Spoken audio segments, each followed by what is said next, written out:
Welcome to Formula World. I'm your host Dylan Shelley, and here's what's on this episode.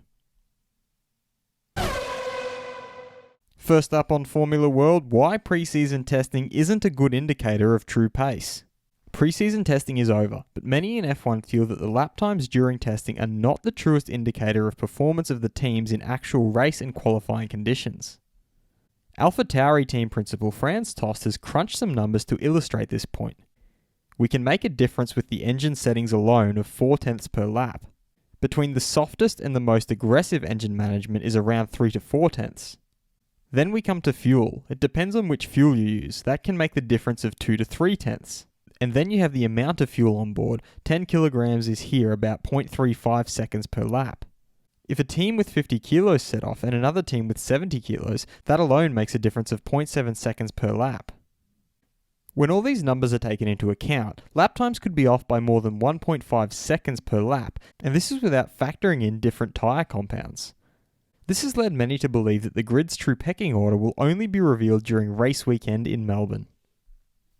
Hamilton, a big problem for other drivers. It is often said that an F1 driver's true measuring stick is his teammate. Having someone like Lewis Hamilton, who is considered by fans and experts alike as one of the greatest ever, as your teammate can be very challenging.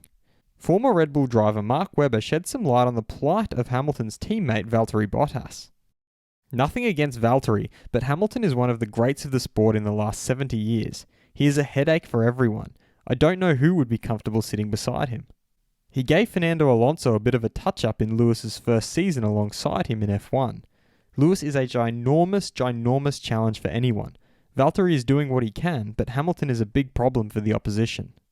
Speaking of Hamilton, the man himself explained why Mercedes experienced multiple issues towards the back end of pre-season testing. There was a time with the V6 engines where we could find more and more power, but in the end, as with everything else, you come across the edge. How much more can we still squeeze out of the engine? How much further can we go? He further explained how reliability can take a hit in exchange for peak performance. We are now at that peak, where you invest a lot for 1 km per hour more, but I fully believe in the boys and how they want to develop the engine. Only in terms of reliability are we not yet at the point where we want to be, but I am sure they are working hard at the factory to correct that problem. Claire Williams hits back at critics. Williams had one of their worst showings last year, and many took it as an opportunity to lay the blame on Claire Williams, the deputy team principal. And she's now hit back at her critics and believes their opinions were based on her gender. As soon as you are no longer successful, people immediately throw it at me being a woman. She especially called out those who felt her pregnancy had something to do with the team's misfortunes. One time someone came to me and said that many people in the paddock thought that the team went down when I became pregnant and had a baby. How dare they? Can I not have a child because I'm a woman who leads a Formula 1 team? It is despicable behaviour and a very 19th century mentality. Fast feed. Red Bull team advisor Helmut Marko thinks that his team can fight with Mercedes for victory in Melbourne. Alpha Tauri team principal Franz Tost's personal opinion is that a winter test in Abu Dhabi or Bahrain makes more sense due to predictable weather conditions. Reigning Super Formula champion Nick Cassidy set the fastest time in the Formula E rookie test in Marrakesh. Pedro Piquet, son of 3-time F1 world champion Nelson Piquet, managed to finish as the fastest driver in F2 in day 1 of pre-season testing. Williams deputy team principal Claire Williams is very satisfied with this year's driver lineup.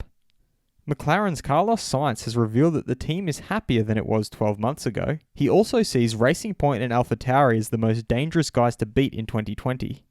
Renault driver Daniel Ricciardo sees it as a positive that they were able to extract a quick time in the pre-season test. Red Bull driver Max Verstappen does not want any more Grand Prix per season as the calendar will be too busy. Ferrari team principal Mattia Binotto has reaffirmed that their car is down on speed compared to other competitors. And Mick Schumacher has revealed his goal in F2 is to compete with the best. Should pre-season testing be held at Barcelona? If not, where do you think it should be held? Be sure to vote in the poll and let me know what you think in the comments. And if you like this video, feel free to subscribe and check out my others for all the latest in the world of Formula 1.